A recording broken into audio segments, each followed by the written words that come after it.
In most ways, the line between saint and profane is blurred to the point of non-existence.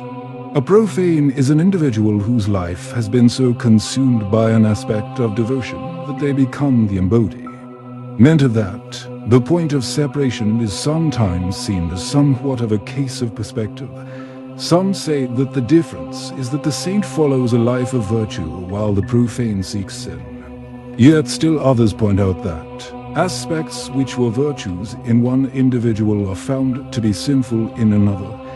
This is well documented in the virtue of nature or the virtue of beasts, which have both been used for grand acts of virtue and sin. The generally accepted way of differentiation between the holy and unholy is that to achieve a virtue is a monumentally difficult challenge, yet something to strive for.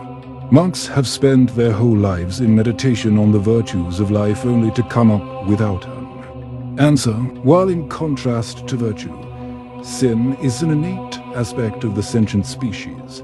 It is something we are innately drawn towards, and thus something to work against. It is the things demons whisper into the hearts and minds of the vulnerable, the broken, while it is a challenge to become a saint.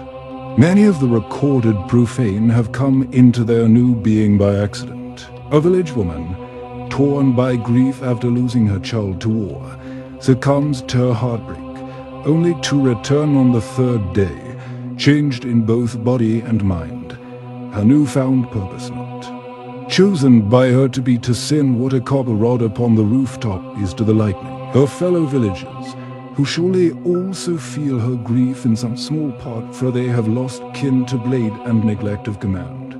They agree.